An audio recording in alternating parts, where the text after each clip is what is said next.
नमस्कार दोस्तों, वंदे मातरम, जय हिंद। 3.9 या ऑलमोस्ट 4 ट्रिलियन यूएस डॉलर के साथ भारत अब दुनिया का पांचवी सबसे बड़ी अर्थव्यवस्था बन चुका है। भारतीय रुपए में कहें तो ये आंकड़ा करीब 3 करोड़ 35 लाख करोड़ इतना बड़ा बनता है। और अगर आप इसे पूरी फिगर में देखना चाहते हैं तो आपको स्क्रीन पर जो फिगर दिखाई दे रही है उस पर 7 जीरो और लगा दीजिए, तो ये फिगर इतनी बड़ी बनती है कि आपका कैलकुलेटर भी काम नहीं करेगा। और ये फिगर है भारत का 2024 का जीडीपी। जीडीपी का मतलब है ग्रॉस डोमेस्टिक प्रोडक्ट या सकल घरेलू उत्पाद। आप इसे भारत का राष्ट्रीय उत्पन्न भी कह सकते हैं। भारत का राष्ट्रीय उत्पन्न भारत सरकार का नहीं, ये बात आप ध्यान रखिए, क्योंकि ये दोनों चीजें अलग अलग है। फिलहाल आप इतना समझ लीजिए कि किसी देश की अर्थव्यवस्था का आकार कितना बड़ा है इसी जीडीपी के आधार पर तय किया जाता है। दोस्तों, ये वीडियो बहुत ही महत्वपूर्ण है, इसलिए आपसे निवेदन है कि आप इस वीडियो को पूरा देखिएगा ताकि आपको पता चले कि भारत अब विश्व मंच पर कितना बड़ा ताकतवर देश बन चुका है। 1947 में जब भारत स्वतंत्र हुआ था तब हमारा जीडीपी था 2,70,000 करोड़ रुपए, लेकिन फिर भी हम वर्ल्ड जीडीपी रैंकिंग में 6ठे नंबर पर थे। हालांकि गरीबी के मामले में या पीपीपी जिसे हम परचेसिंग पावर पैरिटी कहते हैं के मामले में हम बहुत पीछे थे, यानी कि भारत एक गरीब देश माना जाता था उस समय। साल 2014 तक हमारी अर्थव्यवस्था में बहुत सारे उतार चढ़ाव आए। इसके पीछे कई कारण हो सकते हैं, आर्थिक, सामाजिक, राजनीतिक, प्राकृतिक या अंतर्राष्ट्रीय दबाव, या स्पष्ट शब्दों में कहें तो भारत के विभाजन के कारण अन्य धान्य उत्पादन पर इसका बुरा असर पड़ा था, क्योंकि भारत का जो सबसे ज्यादा इरिगेटेड एरिया था वो विभाजन के बाद पाकिस्तान में चला गया, जिससे भारत में अन्य धान्य का उत्पादन कमी होने से कई लोगों को भुखमरी का सामना करना पड़ा। इसके अलावा हमारा चीन के साथ भी युद्ध हुआ और आप जानते हैं कि युद्ध में कितना खर्चा होता है। उसके बाद पाकिस्तान के साथ हमारी 4 युद्ध हुए, उसके बाद अकाल भी पड़ा।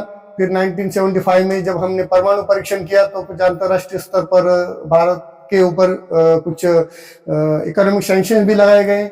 उसके बाद फिर 1991 में इकोनॉमिक क्राइसिस आया, जिसके कारण हमें भारतीय रुपये का अवमूल्यन करना पड़ा, डिवैल्यूएशन ऑफ रुपीज। तो ऐसे कई सारे कारण थे जिनकी वजह से हमारा आर्थिक विकास अवरुद्ध हो रहा था। लेकिन साल 2014 के बाद परिस्थितियां तेजी से बदलने लगी। भारत 2014 में 2 ट्रिलियन यूएस डॉलर के साथ दुनिया में 10वें नंबर पर था। आज 2024 में भारत 4 ट्रिलियन यूएस डॉलर तक और 10वें नंबर से 5वें नंबर तक, यानी कि केवल 10 साल के अंदर हम 5 रैंक ऊपर उठ चुके हैं और जीडीपी भी 2 गुना डबल हो गया है। दोस्तों, ये जीडीपी क्या है, उसे कैसे निकालते हैं, उसके लिए क्या पैरामीटर्स होते हैं, क्या फॉर्मूला है, अगर कोई फॉर्मूला है तो वो क्या है, इन सारी चीजों पर आज हम बात करेंगे। लेकिन उससे पहले हम थोड़ा हमारे फ्लैशबैक में जाते हैं भारत के अतीत में। मैं ज्यादा डिटेल्स में नहीं जाऊंगा, सिर्फ कुछ ही एग्जांपल्स आपको बताऊंगा ताकि आपको पता चले कि एक जमाने में भारत को सोने की चिड़िया क्यों कहा जाता था। दोस्तों, हमारा अतीत बहुत ही गौरवशाली रहा है। भारत वैश्विक व्यापार का मध्यवर्ती केंद्र होने के कारण बहुत ही समृद्ध था। खाद्य पदार्थों, कपास, रत्न, हीरे जैसे कई चीजों के निर्यात में भारत विश्व में सबसे आगे था। भारत उस समय विश्व का सबसे बड़ा विनिर्माण केंद्र भी था।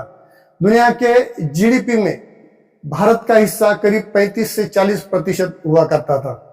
और इससे पता चलता है कि प्राचीन काल में, यानी कि ईसा की पहली सदी से लेकर 10वीं सदी तक या साल 1000 तक भारत दुनिया की सबसे बड़ी अर्थव्यवस्था था। लेकिन जैसे ही हम आरंभिक मध्यकाल में प्रवेश करते हैं, यानी कि साल 1000 के दौरान, तो हमारी अर्थव्यवस्था को ग्रहण लगने लगता है। इस काल के दौरान हमें कई अरबों और तुर्कों जैसे विदेशी आक्रमणकारियों का सामना करना पड़ता है और उन आक्रमणकारियों ने भारत को जी भर के लूटा था। ये आक्रमणकारी कौन थे, इस पर मैंने हिस्टोरिकल क्रोनोलॉजी के नाम से कुछ वीडियो बनाए हैं इससे पहले। आप अगर उन वीडियो को देखना चाहते हैं तो नीचे डिस्क्रिप्शन में उन वीडियो की लिंक दी गई है, आप उन वीडियो को देख सकते हैं। तो उन आक्रमणकारी शक्तियों में प्रमुख था महमूद गजनी। वैसे तो गजनी ने साल 1000 से लेकर साल 1026 तक भारत पर कुल 17 बार आक्रमण किया था और हर बार उसने भारत को जी भर के लूटा था। इसी दौर में साल 1001 के दौरान जब गजनी ने हिंदुशाही शासक जयपाल को हराकर उसके किले को लूट लिया था, तो उस किले के लूट से उसे 4 लाख सोने के सिक्के हाथ लगे थे और उस समय एक सिक्के का वजन करीब 4 ग्राम के आसपास होता था। तो इस हिसाब से करीब 1600 किलो से ज्यादा सोना उसने उस किले से लूटा था। सिर्फ इतना ही नहीं, गजनी ने राजा जयपाल और उसके फैमिली परिवारों को भी बंदी बना लिया था। तो उनको छोड़ने के बदले में भी उसने 25 लाख सोने के और चांदी के दिरहम्स रैंसम के तौर पर लिए थे, जिनका कुल वजन करीब 7500 किलो से भी अधिक था। तो सोचिए, इतना सोना और चांदी तो केवल अकेले राजा जयपाल के पास ही था, बाकी राजाओं की अभी तो मैंने बात भी नहीं की है। इसके अलावा आगे चलकर साल 1025 में गजनी ने फिर से भारत पर आक्रमण करके गुजरात के सोमनाथ मंदिर को लूटा था, जिसमें उसे करीब 20 मिलियन यानी कि 2 करोड़ सोने के सिक्के हाथ लगे थे। और उन सिक्कों का वजन कुल 80,000 किलो या 80 टन था, इससे या उससे भी ज्यादा हो सकता है। तो ये लूट उस समय के हिसाब से सबसे बड़ी लूट थी। मयूर सिंहासन के बारे में भी आपने सुना होगा, जो 17वीं सदी में शाहजहां ने बनवाया था। कहा जाता है कि इस सिंहासन को बनाने के लिए जितना धन लगाया गया था, उतने धन में 2 ताजमहल का निर्माण किया जा सकता था। इतिहासकारों की माने तो मयूर सिंहासन को बनाने के लिए करीब 1000 किलो सोने का इस्तेमाल किया गया था। लेकिन सबसे महत्वपूर्ण बात थी सिंहासन की, उस पर लगा कोहिनूर हीरा, जो कर्नाटक के गोलकोंडा खदान से मिला था। इस मयूर सिंहासन की आज के जमाने में, आज के रेट में अनुमानित कीमत करीब 750 करोड़ से भी अधिक हो सकती है। लेकिन ये सिर्फ सिंहासन की कीमत है, उस पर लगे कोहिनूर हीरे की कीमत अलग थी। उसके कीमत की अगर बात करें आज के रेट में, तो करीब 1,64,000 करोड़ रुपए उसकी कीमत बनती है, और या उससे भी अधिक हो सकती है। और ये कीमत हमारे कई राज्यों की वार्षिक इनकम से भी ज्यादा है। लेकिन साल 1739 में फारसी आक्रांता नादिर शाह ने भारत पर आक्रमण करके इस सिंहासन को लूटा था। कोहिनूर हीरा भी उसी के साथ चला गया। मयूर सिंहासन का आगे क्या हुआ पता नहीं, लेकिन कोहिनूर हीरा आजकल ब्रिटेन की महारानी के मुकुट की शोभा बढ़ा रहा है। फिर आगे चलते हैं मुगलोत्तर काल में। तो मुगलोत्तर काल में भी भारत अच्छा खासा समृद्ध था। इसका अंदाजा आप इस बात से लगाया जा सकता है कि जब 1757 का प्लासी का युद्ध हुआ था, तो इस युद्ध के हर्जाने के रूप में मीर जाफर ने, जो बंगाल का नवाब बना था, मीर जाफर ने अंग्रेजों को 40 लाख पाउंड का भुगतान किया था। दरअसल मीर कासिम बंगाल का नवाब बनना चाहता था, उससे पहले वो नवाब नहीं था। तो नवाब बनने के लिए उसने ईस्ट इंडिया कंपनी यानी कि अंग्रेजों के साथ गठबंधन किया और बंगाल पर हमला किया, और तत्कालीन नवाब जो है सिराजुद्दौला, उसको बर्खास्त करके खुद गद्दी पर बैठ गया। आपको बता दें कि इसी प्लासी के युद्ध के साथ ही भारत में ब्रिटिश राज की शुरुआत हुई थी, और अगले 200 साल तक अंग्रेजों ने भारत की संपत्ति को इतनी हद तक लूटा कि 1947 में जब वो भारत छोड़कर चले गए, तो भारत का विश्व अर्थव्यवस्था में योगदान मात्र 2 से 3% रह गया था। खैर, भारत को आज भी सोने की चिड़िया कहा जा सकता है, क्योंकि वर्ल्ड गोल्ड काउंसिल के आंकड़ों के अनुसार भारत में आज भी 22,000 टन सोना लोगों के पास पड़ा हुआ है, भारतीय नागरिकों के पास, जो दुनिया के किसी भी देश के लोगों के पास नहीं है। और उसमें से लगभग 3-4 हजार टन सोना तो हमारे मंदिरों में पड़ा हुआ है। भारत के मंदिरों, कुछ मंदिरों में इतना सोना पड़ा हुआ है कि उसकी कीमत अगर की जाए तो कुछ राज्यों के वार्षिक इनकम से भी ज्यादा है। उदाहरण के तौर पर देखा जाए तो 2024 के आंकड़ों के अनुसार केरल सरकार का वार्षिक उत्पन्न जो इनकम है वो 1,35,000 करोड़ है, और उतने रुपए का सोना केरल के पद्मनाभ स्वामी मंदिर के गर्भगृह के किसी एक कोने में ही मिल जाएगा। ये आंकड़े बताते हैं कि प्राचीन भारत अकुत संपत्ति का धनी था, जिसके कारण यहाँ पर विदेशी आक्रमणकारी हमेशा हमला करते थे। Anyways, let's come to the 4 trillion economy. दोस्तों, आपने अक्सर सुना होगा कि भारत की अर्थव्यवस्था इतनी बड़ी है, इतने नंबर पर है, इन देशों से आगे है, इन देशों से पीछे है, एक्सेट्रा एक्सेट्रा। लेकिन अर्थव्यवस्था की ये फिगर, जैसे कि हमारी अर्थव्यवस्था की फिगर है 3.9 ट्रिलियन यूएस डॉलर, तो ये फिगर कहां से आती है, ये कैसे निकाली जाती है, उसके लिए कौन सी पैरामीटर्स होते हैं, कौन सी टेक्नोलॉजी का इस्तेमाल किया जाता है, इन सारे तथ्यों को आज की वीडियो में हम जानेंगे। दोस्तों, किसी देश की अर्थव्यवस्था कितनी बड़ी है, इसका फैसला या इसका सीधा संबंध उस देश की जीडीपी से होता है। इसका मतलब जिस देश का जीडीपी सबसे अधिक, उस देश की अर्थव्यवस्था सबसे बड़ी मानी जाती है। जीडीपी को दूसरे शब्दों में नेशनल इनकम या राष्ट्रीय आय भी कहते हैं। हालांकि राष्ट्रीय आय को 4 तरह से कैलकुलेट किया जाता है: जीडीपी, जीएनपी, एनडीपी और एनएनपी। लेकिन मैं यहाँ इन सारी टर्मिनोलॉजी पर बात नहीं करूंगा, क्योंकि ये बहुत ही ज्यादा टेक्निकल हो जाएगा और वीडियो भी फिर लंबा हो जाएगा। इसलिए आसान भाषा में समझने के लिए फिलहाल हम सिर्फ जीडीपी पर ही बात करेंगे, क्योंकि अंतर्राष्ट्रीय स्तर पर किसी देश की अर्थव्यवस्था कितनी बड़ी है ये तय करने के लिए जीडीपी को ही आधार माना जाता है। तो जीडीपी का मतलब है ग्रॉस डोमेस्टिक प्रोडक्ट या सकल घरेलू उत्पाद। इसकी व्याख्या इस तरह से की जाती है कि किसी देश की घरेलू भौगोलिक सीमाओं के अंदर किसी दिए एक वर्ष में उत्पादित सभी वस्तुओं एवं सेवाओं के अंतिम मौद्रिक मूल्य के योग को जीडीपी कहते हैं। जीडीपी कैलकुलेशन के लिए एक फॉर्मूला भी होता है, y = c + i + g + x - m। यहाँ पर y represent GDP, c represents consumption, जिसमें सेवाओं, durable and non durable goods जैसी चीजों पर किया गया एक्सपेंडिचर शामिल होता है, और उसके बाद I represents investment, G represents government spending, X represents export and M represents imports. यहाँ पर एक्सपोर्ट और इंपोर्ट को माइनस किया जाता है और जो फिगर आती है वो ऐड की जाती है। इस फॉर्मूले को दो तरह से अप्लाई किया जाता है, या यूं कहें कि जीडीपी निकालने की दो विधियां हैं।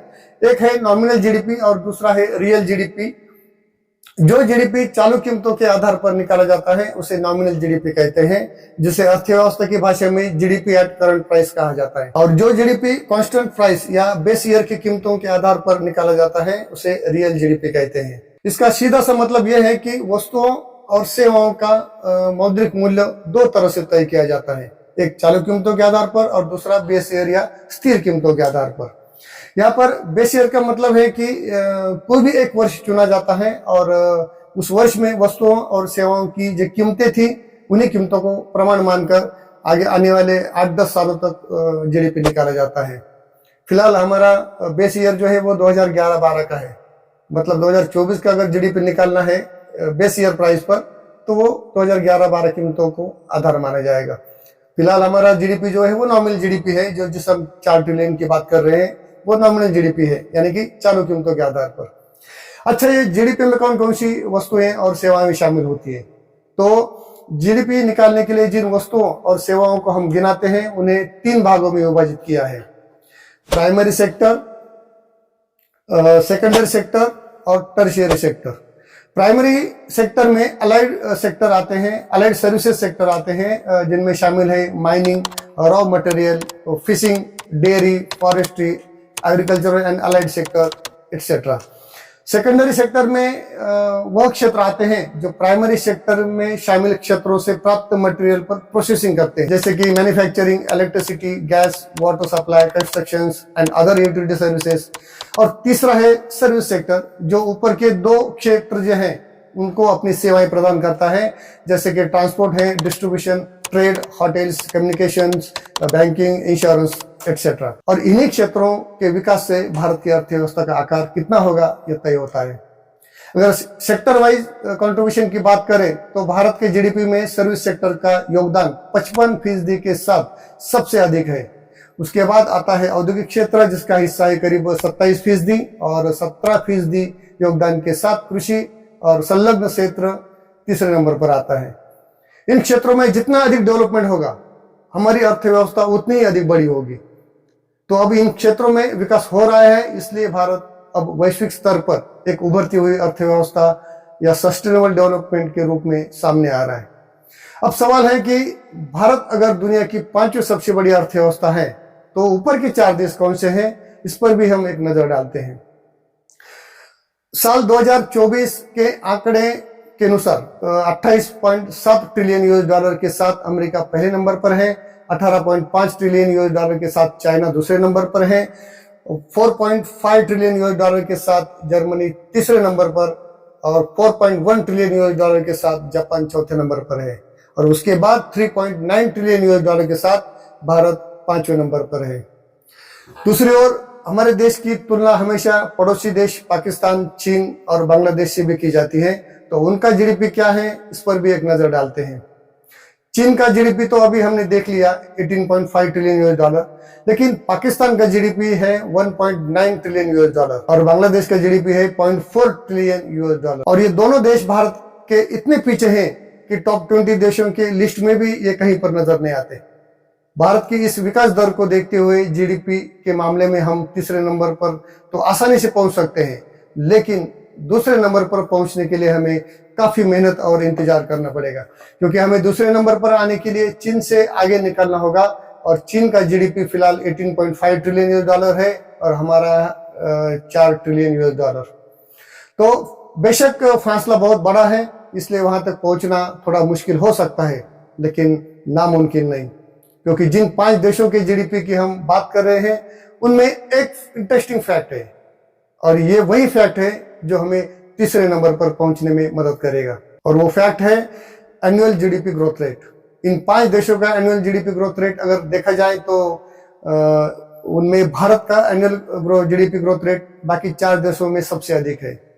आप स्क्रीन पर देख सकते हैं कि यूएस का एनुअल जीडीपी ग्रोथ रेट 2.8% है, चीन का 4.8% है, जर्मनी का यहाँ पर 0 दिखाई दे रहा है, शायद ये यहाँ पर अपडेट नहीं किया गया होगा, लेकिन जर्मनी का growth rate current growth rate फिलहाल 0.2% है। उसके बाद जापान का ग्रोथ रेट 0.3 दिखा रहा है, और ये शायद फिगर ये भी अपडेट नहीं है, लेकिन जापान का करंट ग्रोथ रेट जो है वो 0.9% है, और भारत का 7%। तो एनुअल ग्रोथ रेट अगर ऐसा ही चलता रहा भारत का, तो साल 2027 तक 5 ट्रिलियन यूएस डॉलर और साल 2030 तक 7 ट्रिलियन यूएस डॉलर अर्थव्यवस्था बनने का हमारा जो सपना है या हमारा जो टारगेट है, उसे कोई नहीं रोक सकता। यहाँ पर एक और इंटरेस्टिंग फैक्ट यह है कि GDP bye purchasing power parity में भारत की अर्थव्यवस्था 14.6 ट्रिलियन यूएस डॉलर के साथ चीन और अमेरिका के बाद तीसरे नंबर पर ऑलरेडी पहुंच चुकी है। भारत के इस गतिशील आर्थिक विकास के कारण ही दुनिया के कुछ देश शायद भारत से जलते हैं, भारत को नीचे दिखाने की कोशिश करते हैं, भारत को डोमिनेट करने की कोशिश करते हैं। फिलहाल जो आजकल की घटना लीजिए, अदानी का ही उदाहरण लीजिए आप। हाल ही में अमेरिका में अदानी पर भारत में ग्रीन एनर्जी के लाइसेंस के लिए रिश्वत देने के आरोप लगाए गए हैं। यह मामला हालांकि भारत का है, भारत से संबंधित है, लेकिन मामला दर्ज हुआ है अमेरिका में, क्योंकि अदानी ग्रीन एनर्जी में अमेरिका के लोगों के भी शेयर्स हैं।